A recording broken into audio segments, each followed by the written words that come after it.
Olá, hoje a gente escolheu falar sobre um tema mais próximo dos servidores públicos e que também já alcançam os empregados das empresas públicas, que é o processo administrativo disciplinar, né? Sempre conhecido como PAD.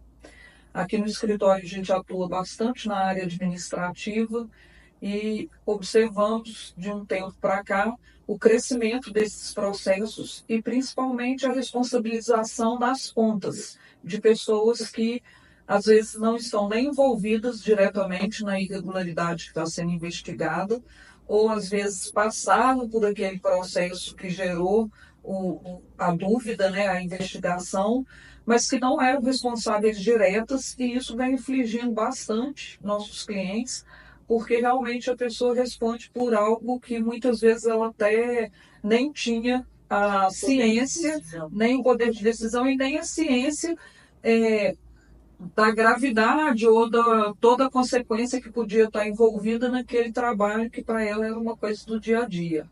A gente percebe, por mais que o processo administrativo disciplinar não exija a presença do advogado, é muito comum que ele se estabeleça sob a premissa de que houve uma irregularidade, então alguém tem que se responsabilizar.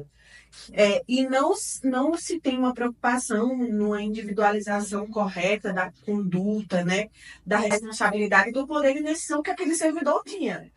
E, diante disso, muitas irregularidades acontecem. E, a partir disso, a atuação de um advogado pode garantir, né, pode afastar uma decisão de demissão, alguma penalidade ao servidor ou ao empregado público, porque isso também é uma coisa muito recorrente nas empresas públicas. A gente nota uma certa desorganização até nos processos administrativos, né, que são instaurados no âmbito dessas empresas.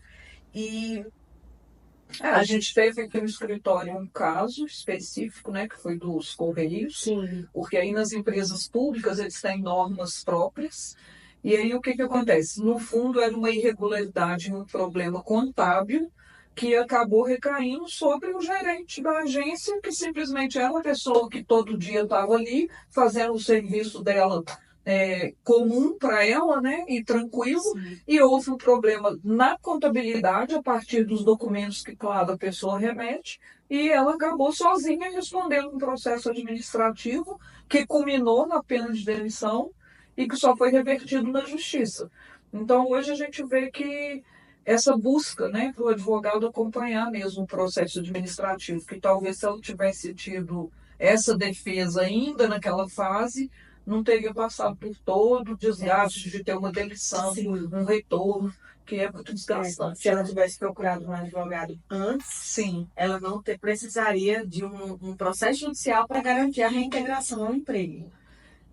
porque nada pode ser mais assustador para uma pessoa concursada do que ser demitida. Demitida. E principalmente se ela não tem culpa nem responsabilidade, Com né, certeza. sobre a questão. E também a gente percebe também tem muito um lapso temporal muito grande, né? Sim. Na duração dos processos administrativos, que isso assim prejudica muito o servidor.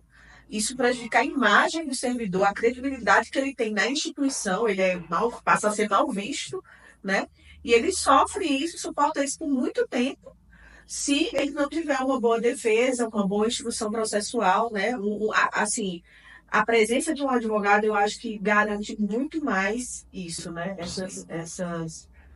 Esses benefícios para o empregado e para o servidor público. Acho que a gente pode convidar colegas que atuam também muito nisso em outras regiões. A gente observa, às vezes, muito problema em processo administrativo nos interiores, que o Brasil é muito grande e isso faz muita diferença. Então, a gente tem observado essa necessidade dos clientes que hoje já buscam a defesa administrativa, mas é uma coisa muito importante que se tenha assistência jurídica nessa fase para evitar o agravamento das consequências. Sim, e se você for servidor público ou empregado de empresa pública e tiver essa necessidade, pode procurar o nosso escritório, que a gente está disposto a te ajudar.